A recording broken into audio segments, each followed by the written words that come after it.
The shelter was full that week. Rain had driven more strays into the streets, and calls from concerned residents kept pouring in. Inside the chain-linked walls of the county shelter, dogs barked loudly, vying for attention from anyone who passed by. Some jumped against their kennels. Others wagged their tails with practiced charm. But one dog, large, silent, and solemn, sat perfectly still in the last kennel of the far corner. He was a German shepherd, but not the kind most people dream about.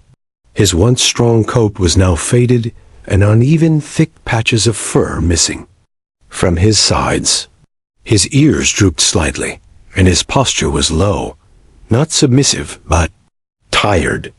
The staff had given him the nickname Ghost, because he barely made a sound and moved like he was trying not to be noticed. For weeks, adopters walked past his kennel without pause. Children would cling to their parents when they saw his size. Some asked if he was dangerous. He never barked, never growled. He didn't even look at the people passing by anymore. His golden brown eyes remained fixed on the back wall of his cage, as if waiting for something that only he could see. Ghost didn't come with a history. He had been picked up 2 towns over, wandering along a roadside late at night. No collar, no microchip. No reaction when the animal control officer called out to him. He simply walked into the back of the truck without protest, as if he was used to being given orders. Shelter staff weren't sure what to make of him. Some thought he had been abused.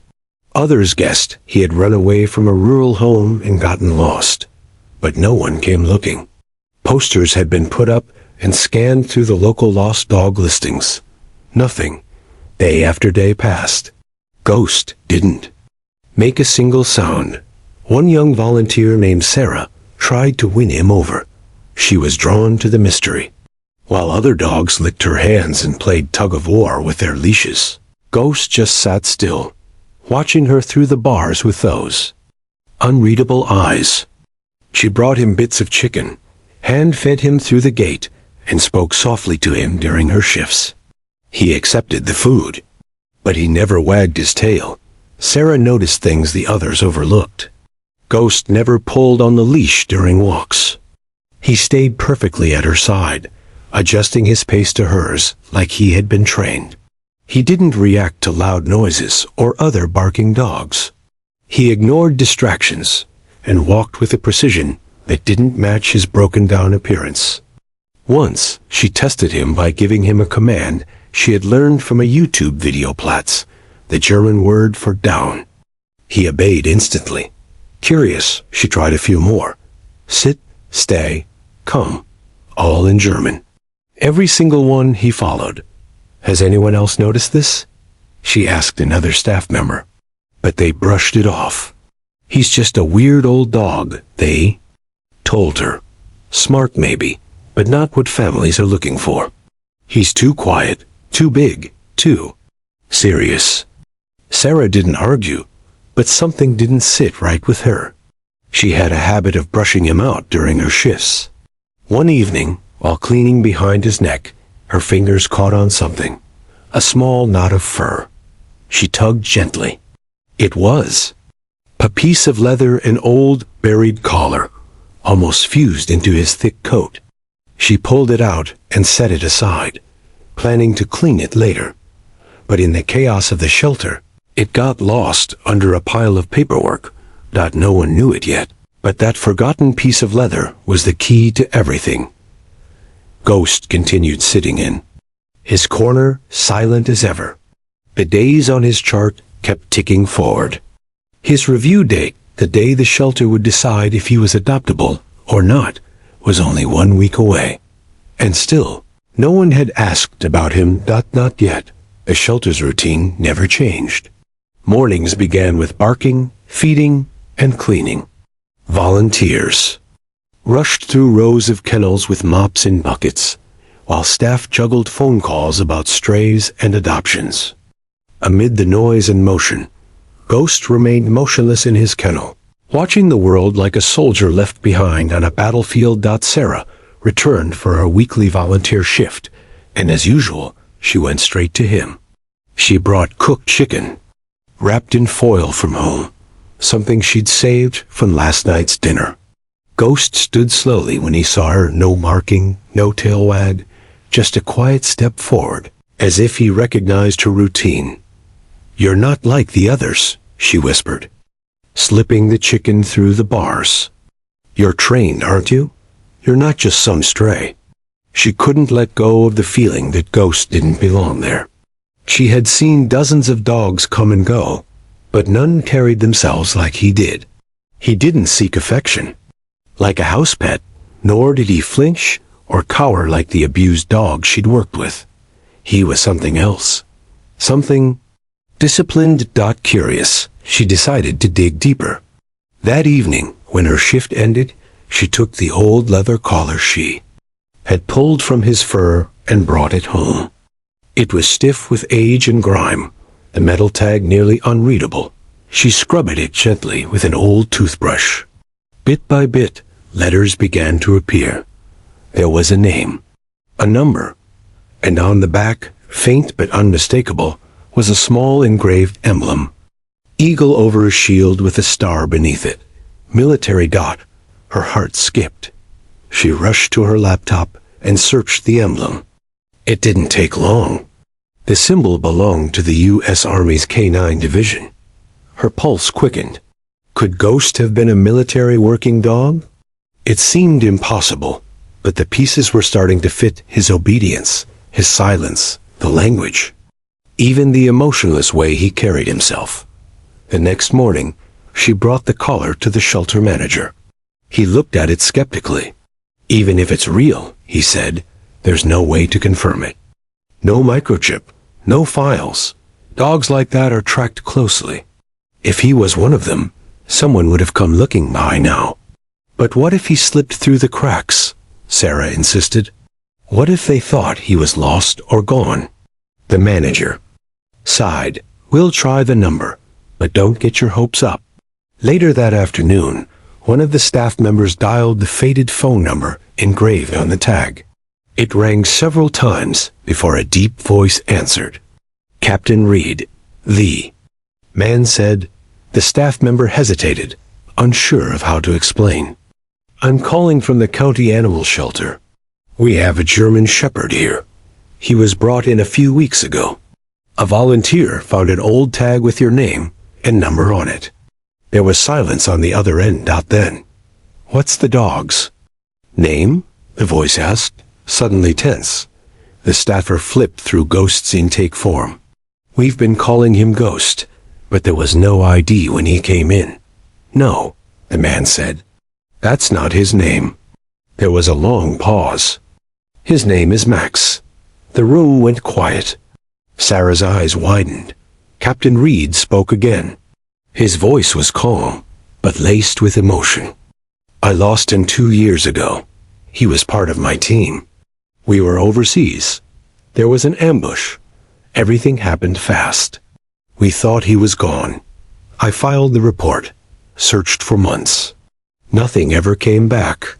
You might want to come see him." The staff member said quietly, "I'll be there tomorrow." The voice replied. Then the line went dead. Back in the kennel, Ghost Max remained silent. He didn't know it yet, but the life he had known, the partner he thought he'd never see again, was finally on his way. And this time, someone had read the tag. Rain returned the next morning, painting the sky in a dull gray as puddles gathered along the sidewalk leading to the shelter. It was the kind of morning when most visitors stayed home, but not Lily. She had been waiting for this day for weeks. Her 9th birthday had passed quietly, and instead of a party, she had asked for something simple: a trip to the shelter to find a dog. Her mother finally agreed, just to look. She warned as they pulled into the lot, "We're not taking one home today unless it's the right one." Lily nodded excitedly, gripping a folded leash in her tiny hand. She didn't want just any dog. She wanted her dog, the one who would understand her without words, who would sit beside her when she felt alone. And who would be brave, even when she wasn't thought, as they stepped inside? The smell of wet fur and cleaning supplies filled the air. Dogs barked wildly behind cages, their tails thudding against metal bars, eager for attention. A shelter worker greeted them and led them toward the rows of kennels. Lily saw puppies tumbling over each other, a golden retriever wagging furiously, and a spotted mutt that pressed its nose through the gate. Her mother knelt beside one and smiled. What about this one? But Lily wasn't listening. Something had pulled her attention down the far aisle, past the excited dogs, past the volunteers, toward the back. There, in the last kennel, sat the biggest dog in the shelter. He didn't move. He didn't bark. He just watched. Lily stopped in front of him and tilted her head, studying him curiously. "Why are you sitting all by yourself?" she asked softly.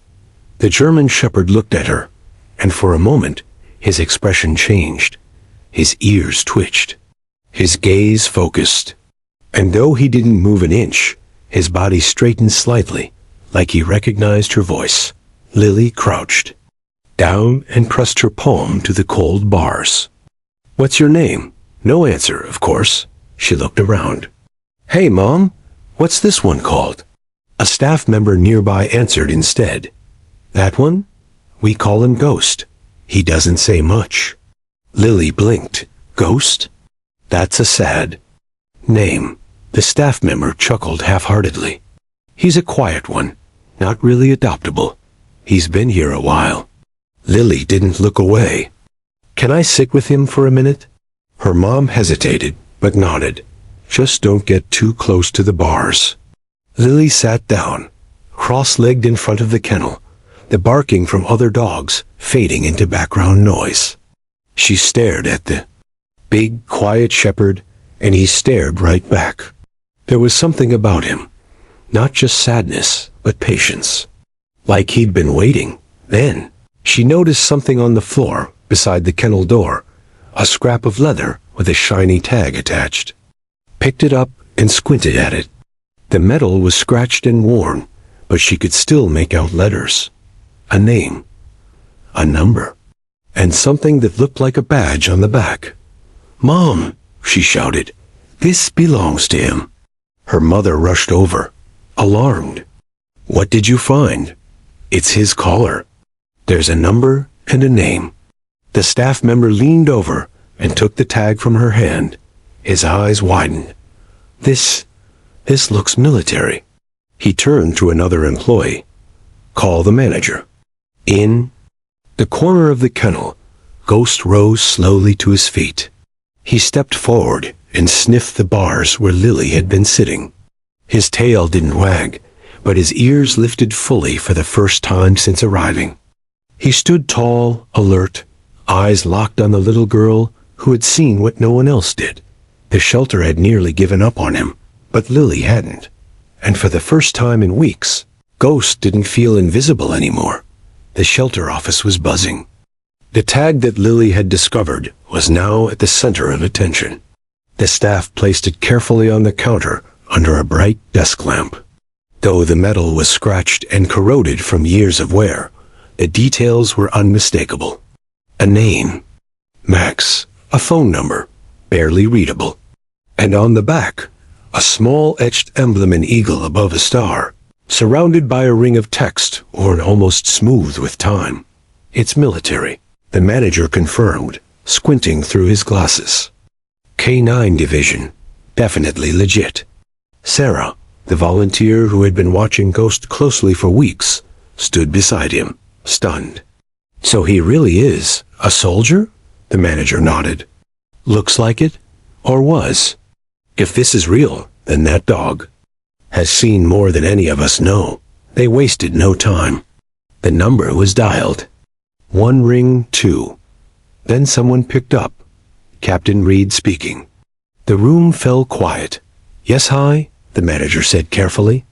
"I'm calling from the county animal shelter. We found a German shepherd here. A volunteer discovered an old collar with your name and number on it. We thought we should reach out. There was a pause on the other end. German Shepherd? The voice asked. Where are you calling from again? The manager repeated the details. Does the dog have a name? We've been calling him Ghost. Silence. Then the voice returned, lower now. Is there a tag? What's on the tag? Yes, the manager said. The name Max, and some sort of insignia. The voice cracked slightly. That's him. Sarah's heart caught in her throat. I thought he was dead, the man continued. We were deployed. There was a bombing. It was chaos. Max and I were separated. I filed reports. I waited for updates. Months passed. Nothing. They told me he was gone. Well, sir, the manager said gently. He's here. Captain Reed didn't speak for a moment. Then, is he okay? He's quiet, the manager said, glancing at Sarah, but alive. And still trained, still disciplined. We had no idea who he was until this little girl found his collar. I'll be there first thing tomorrow, Captain Reed said firmly. Please, keep him safe. We will. After the call ended, everyone in the office sat still, the weight of what they had just learned settling into their bones. Max, the dog they had overlooked for weeks, wasn't a nameless stray. He was a trained military service animal. A hero. And he'd come back from the edge of nowhere, carrying a story no one had thought to ask. Down the hall, Lily stood beside Max's kennel. She hadn't moved since finding the collar. The shepherd sat calmly now, closer to the front of the gate than ever before. His head tilted slightly as she hummed a song to him under her breath. Sarah knelt beside her. You did something really important today. Lily looked up. He's not just a dog, is he? No, Sarah replied. He's a soldier. He's probably saved people's lives. And because of you, he gets to go home. Lily smiled faintly. I don't want him to be alone anymore. Sarah reached out and squeezed her shoulder. He won't be. The news began to spread quickly. The shelter posted a photo of the collar online with a simple caption. Sometimes heroes are forgotten, but not forever. Comments poured in within minutes, and messages from veterans and dog lovers flooded their inbox. That night, Max lay curled in the corner of his kennel, but something had changed. His body wasn't so tense. His eyes weren't so distant. He had heard the voice on the phone. He had seen the girl. And deep down, even if he didn't fully understand, something inside him stirred.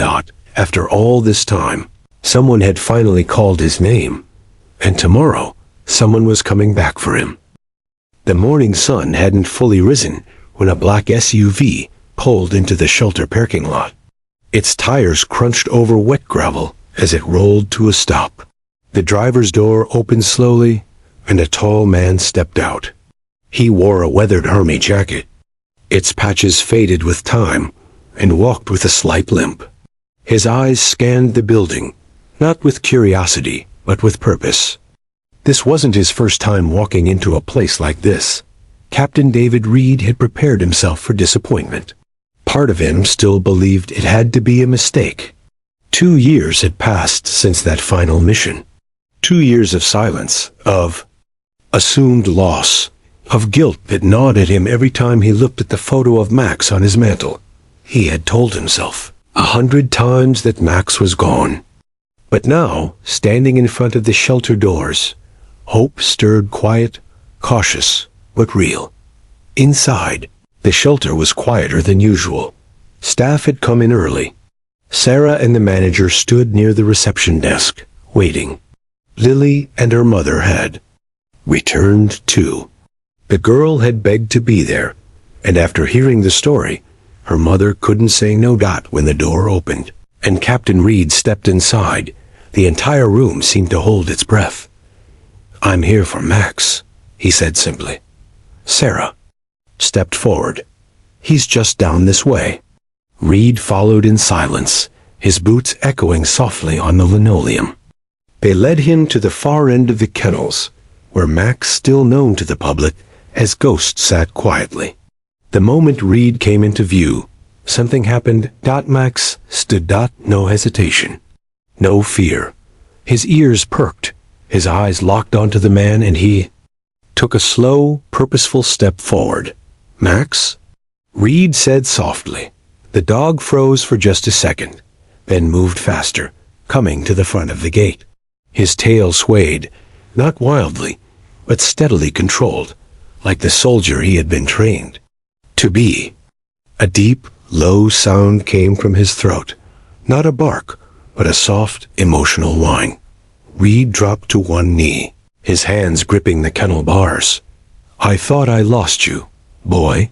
Max pressed his head against the gate, closing his eyes as Reed whispered words only the two of them could understand. Everyone in the shelter stood still, eyes wide, hearts pounding. Sarah wiped away tears. Even Lily's mother looked moved beyond words. The manager cleared his throat. "We've confirmed everything. The tag, the name, the military records. He's yours, sir. You can take him home." Reed nodded, standing up slowly. "Thank you, all of you, especially the little girl." He turned to Lily. "You didn't just find a dog," he said gently. "You saved a soldier." Lily beamed, her eyes glossy. "I just didn't want him to be sad anymore." Reed smiled. "Neither did I." The shelter opened the gate. Max stepped out and immediately stood beside Reed, just like he used to head. High, chest forward, alert but calm. He wasn't Ghost anymore. He was Max again. They walked out together, side by side, as cameras clicked from a local journalist who had shown up after the story gained traction online. News about the mysterious dog with the military tag had spread fast, and now the world would know who he really was. Outside, the clouds had cleared. Reed opened the car door, and Max jumped in without hesitation. He belonged there. He remembered. Before he left, Reed gave Lily something small, a patch from his jacket, shaped like a paw with wings. "This is yours," he said. "Because you gave him his wings back." Lily clutched it with both hands. As the SUV disappeared down the road, the shelter remained quiet. A dog had left, but a legend had been born. And thanks to a girl who had simply stopped to see what others ignored, a forgotten hero had found his way home. Max adjusted quickly to his new surroundings, as if his body remembered what his mind had never forgotten. Captain Reed's home was quiet, a one-story house tucked at the edge of town, surrounded by woods and open space. The moment Max stepped inside, he walked the perimeter of each room, nose down, checking for threats. It was instinct. It was muscle memory. Reed watched him from the kitchen doorway, coffee mug in hand, eyes glassy with disbelief. "You're really here," he whispered. Max stopped near the fireplace and sat down. Above him was a framed photo of the two of them in uniform, one taken before their final mission together. Reed chuckled softly. "Still remember where home is, huh?" They settled into an easy rhythm over the next few days. Max followed Reed everywhere, responding instantly to commands he hadn't heard in years. He still had the discipline of a soldier, but now there was something new in his eyepiece.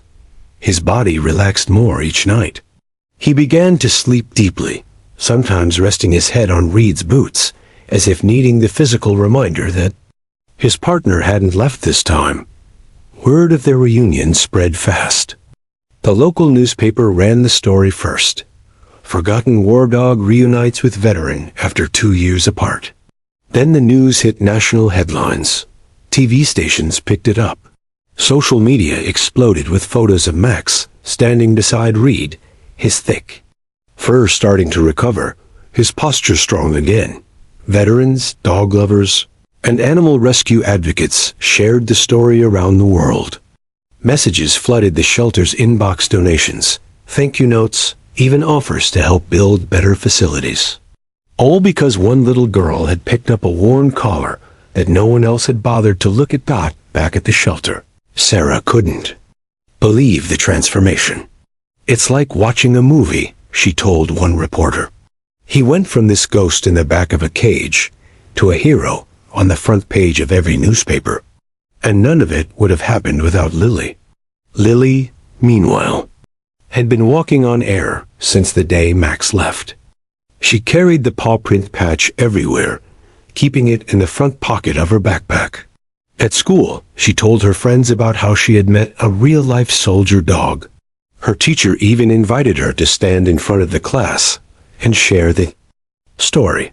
She ended her presentation with one sentence that made everyone quiet. "Sometimes heroes don't wear capes or speak. Sometimes they wait quietly until someone listens." 1 week after the reunion, the shelter received a phone call from Captain Reed. He had a proposal. "I want to come in," he said, "and I want to bring Max.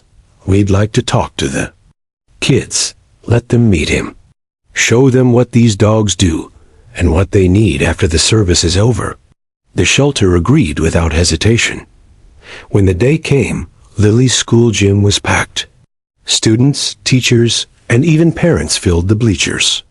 Then the doors opened, and Max walked in beside Reed, calm and proud. He wore a new collar, polished and engraved. Sergeant Max, retired. The applause was instant. Reed stepped up to the microphone and shared Max's story, the missions, the bravery, the loss, and the miracle of finding his way back.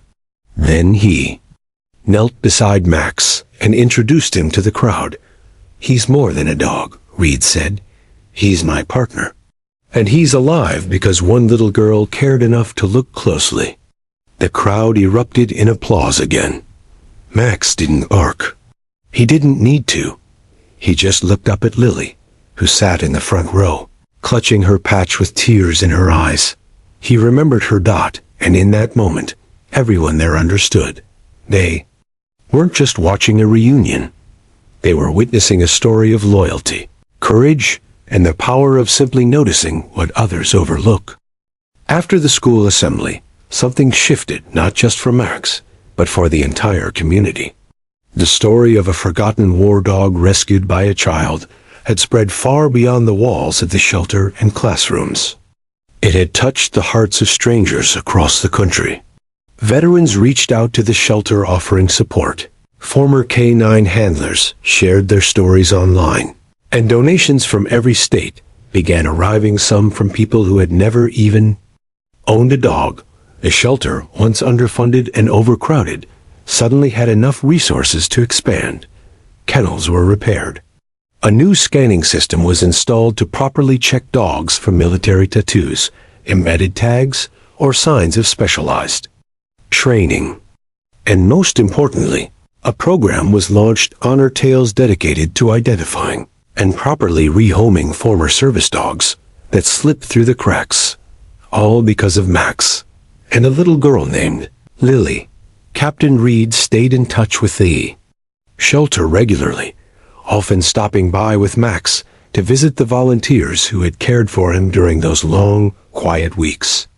Max would walk the halls calmly, his tail swaying as if he remembered the place not as a cage, but as the bridge back to his life.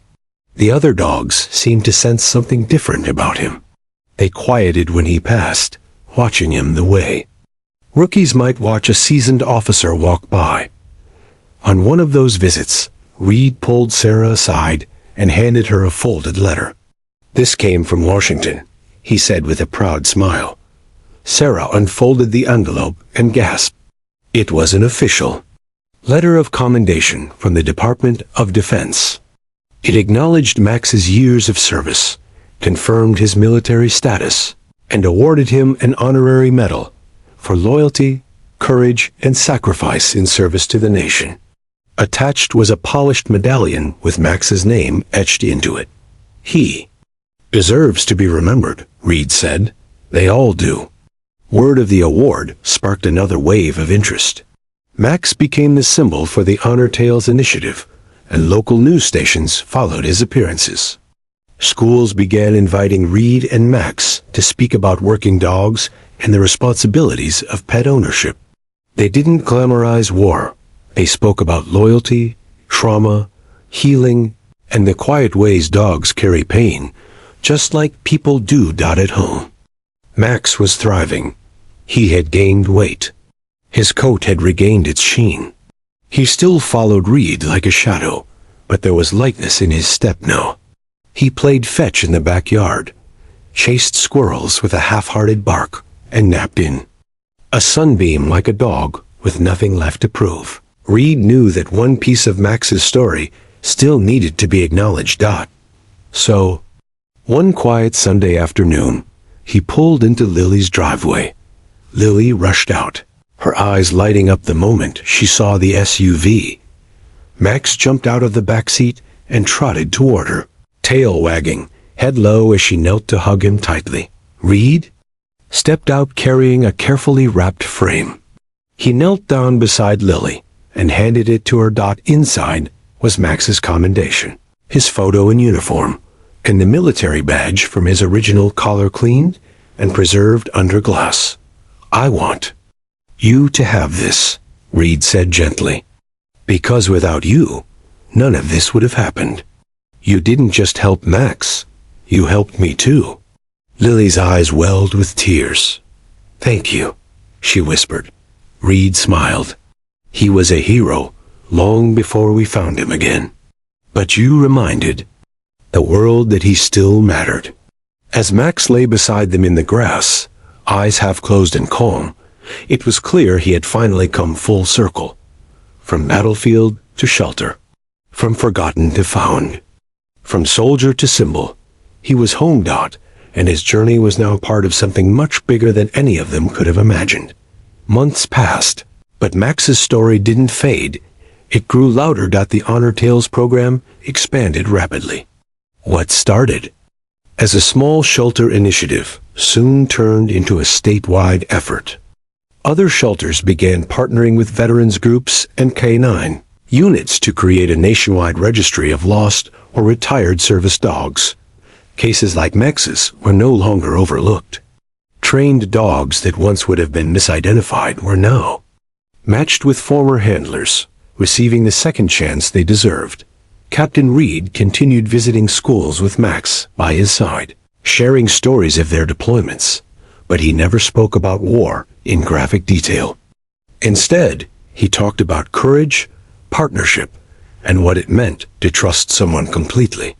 Max would lie beside him during each talk, calm and alert, lifting his head whenever Reed paused, as if silently adding to the story. At every event, Reed mentioned one name, Lily. She didn't have a uniform, he would say, but she saved a soldier. Lily, now something of a local hero herself, was invited to speak alongside Reed during a Veterans Day ceremony in front of the town's memorial wall. Nervously, she stepped onto the small stage with Max sitting at her feet. Her voice trembled at first, but then she looked down at Max, and the words came naturally. "I met Max when he was alone and scared, but I didn't know who he was. I just knew he looked sad. I didn't do anything big. I just picked up a collar and read a name. I think sometimes all it takes to change the world is to care about someone no one else sees." The crowd stood and applauded. After the event, people came up one by one to shake her hand and thank her.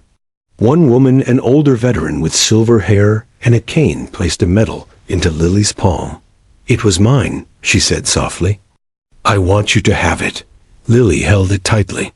It wasn't shiny or new, but it meant everything. Meanwhile, Max was enjoying his well-earned retirement. He had his favorite chair in Reed's living room. He still took long walks through the woods, and every weekend, he and Reed stopped by the shelter not as visitors, but as volunteers. Max would sit beside newly rescued dogs, helping calm those who trembled with fear. It was as if he sensed what they needed before anyone else did. He had become the heart of the shelter, the quiet guardian who reassured other dogs that this wasn't the end. It was just the beginning. when Max eventually passed peacefully. Years later, in his sleep beside Captain Reed's bed, the entire town felt it. Flags flew at half-mast. A memorial service was held at the shelter. Veterans in uniform stood in silent salute. Lily, now older, placed flowers by the photo of Max in his uniform collar, displayed beneath a plaque that read, "Sergeant Max, loyal, brave, never forgotten." Captain Reed gave the final words. He saved lives in war. He saved hearts in peace. And he reminded us that every life, no matter how forgotten, still has value. Max never needed words to speak. He let his actions do that. And in the end, a quiet dog taught all of us how to listen. Years later, Honor Tales had chapters in 20 states. And in every shelter where the program was active, a copy of Max's story hung on the wall with Lily's name beside his. People remembered the soldier who came back, but they also remembered the little girl who saw what no one else would. Because sometimes a life is saved not by grand gestures, but by the quiet moment when someone kneels down, sees a soul hiding in silence, and chooses to care. And that choice changes everything.